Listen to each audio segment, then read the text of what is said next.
Assalamualaikum warahmatullahi wabarakatuh. Jumpa lagi dengan saya Danapati, sarjana ngarit yang terus konsisten berbagi informasi terkait dengan dunia peternakan. Jangan lupa terus saksikan channel ini dan beri dukungan dengan cara like, komen, subscribe, serta aktifkan lonceng agar channel ini terus dapat berkembang dan semakin banyak ilmu yang nantinya dapat dibagikan kepada teman-teman peternak, baik itu peternak pemula maupun peternak yang sudah lama bergelut di dunia ini. Baik, untuk kali ini kita akan membahas sapi yang mengalami kaki pincang. Apa penyebabnya? Kemudian bagaimana diagnosanya serta bagaimana penanganannya. Nah, ini untuk sapi mengalami kaki pincang. Ini kalau dia mati, yang pincang ini adalah kaki bagian depan sebelah kiri. Karena untuk berat badan sapi ini ditopang oleh kaki sebelah kanan. Untuk diagnosa atau pengecekannya adalah sebagai berikut. Untuk memastikan bahwasannya sapi ini pincang karena terpeleset dan terkilir ataukah terkena foot rot atau kekurangan kalsium, langkahnya adalah sebagai berikut, yaitu yang pertama kita lakukan pengecekan dari persendian kaki sapi. Kita mulai dari persendian atas, ini kita tekan. Apabila sapi merasa tidak nyaman atau sakit, berarti secara otomatis yang mengalami sakit adalah pada persendian bagian atas ini. Ini setelah kita coba tekan, ternyata si sapi diam, berarti ini posisi sakitnya adalah tidak pada bagian persendian atas. Langkah kedua adalah kita lakukan pengecekan pada persendian lutut. Langkahnya masih sama, kita pegang dan kita tekan. Apakah sapi merasa tidak nyaman atau merasa sakit, dan ternyata di sini juga masih aman. Dalam artian sakit tidak merasakan sakit pada persendian lutut. Langkah ketiga adalah kita lakukan pengecekan pada persendian atau engkel kaki.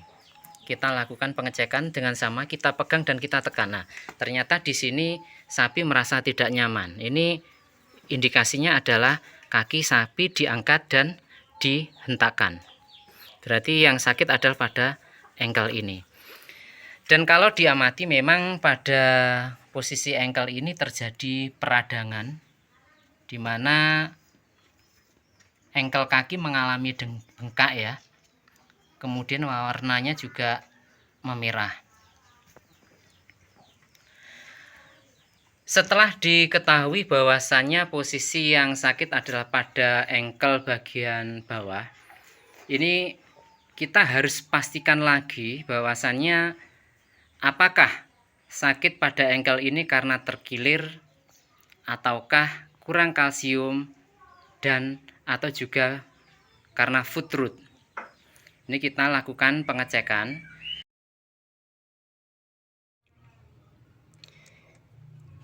Ini adalah kondisi kuku sapi yang terkena foot rot. Ini sudah mengalami pembusukan. Ini harus segera ditangani agar nantinya kondisinya tidak semakin parah, apalagi sampai kondisinya sapi menjadi ambruk. Karena apabila tidak segera ditangani, tidak menutup kemungkinan sapi akan mengalami ambruk.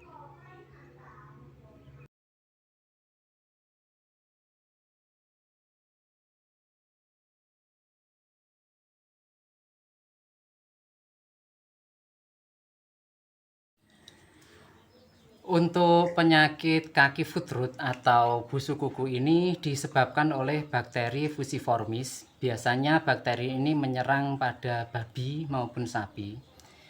Bakteri Fusiformis ini sebenarnya bakteri yang lemah. Dia tidak bisa menembus lapisan kulit terluar dari kaki, apalagi lapisan kuku sapi.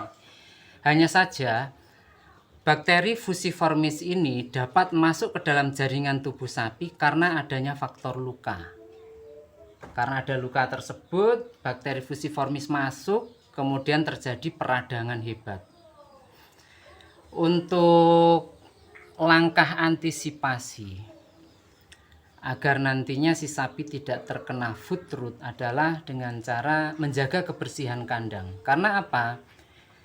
Apabila kuku sapi ini, mohon maaf, sudah tipis, ini rentan sekali dia akan luka apabila posisi dari lantainya ini keras, kemudian dia sempat terpleset atau terjatuh karena faktor lantai yang licin, karena faktor kejiret tali sapi, ataupun juga karena faktor lain.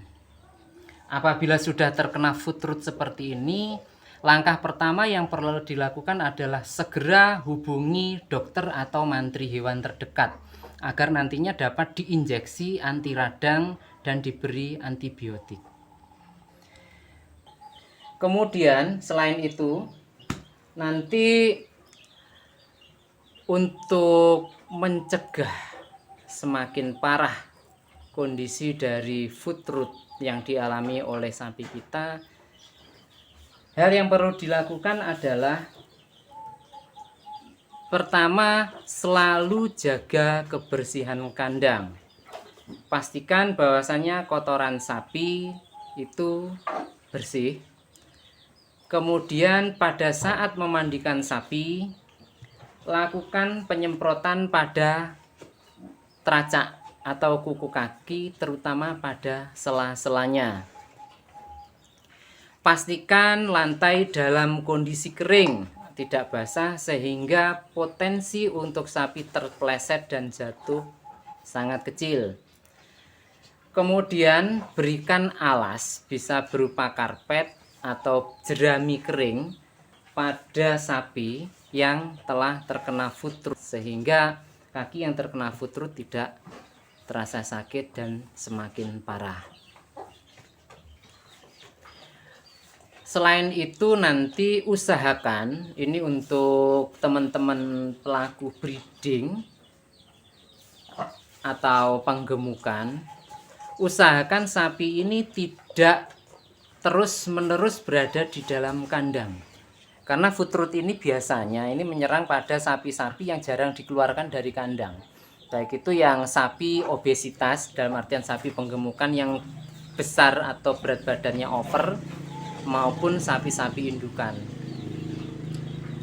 Fungsi dari dikeluarkan dari kandang ini adalah agar teracak sapi ini nantinya tidak terus-menerus ini terkena lantai yang keras. Karena sistem pelegung atau bahasa Jawanya itu sapi dipanaskan di luar kandang dengan lantai tanah, itu secara otomatis akan mengurangi prosentase sapi kakinya menginjak pada lantai keras, seperti itu. Untuk teman-teman yang memiliki rezeki lebih, nanti bisa menggunakan karpet sebagai landasan kaki sapi untuk mencegah terjadinya foot rot. Sakit kuku busuk atau foot rot pada sapi memang tidak secara otomatis menyebabkan kematian. Hanya saja apabila sapi terkena foot rot karena adanya peradangan, tidak menutup kemungkinan nafsu makannya akan menurun, kemudian berat badannya akan turun, sapi bisa ambruk, dan di sini nantinya berpotensi akan mati. Oleh karena itu, apabila sapi jenengan atau dulur-dulur semua mengalami foot rot atau sakit apapun juga, segera ditindaklanjuti. Untuk perawatan hariannya, ini ada banyak sekali cara yang bisa dilakukan. Hanya saja yang paling bagus dilakukan untuk pengobatan foot rot atau kuku busuk ini ada dua. Yang langkah pertama adalah kuku yang terkena foot rot ini dibersihkan dengan menggunakan air hangat pagi dan sore hari. Kemudian setelah itu semprot pakai Gusanek atau juga bisa dengan menggunakan Limoxin spray. Apabila jenengan atau dulur-dulur semua tidak memiliki Limoxin spray atau Gusanek, setelah dicuci dengan menggunakan air hangat, bisa disiram dengan formalin. Hanya saja karena kadar formalin yang beredar di pasaran ini biasanya 95%, nanti formalin ini silahkan diencerkan terlebih dahulu, kadarnya menjadi 3 sampai dengan 5%. Untuk cara mengencerkannya saya sertakan di video ini. Jadi perbandingannya nanti silahkan dilihat di narasi video ini, di deskripsi maupun di videonya.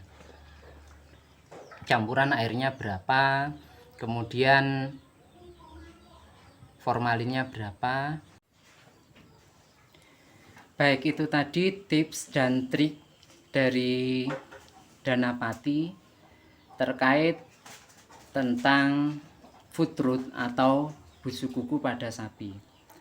Semoga video ini nantinya dapat memberi manfaat bagi para peternak sapi, baik itu pemula maupun yang sudah lama berkecimpung di dunia ini. Terima kasih. Saya Danapati, sukses untuk kita semua.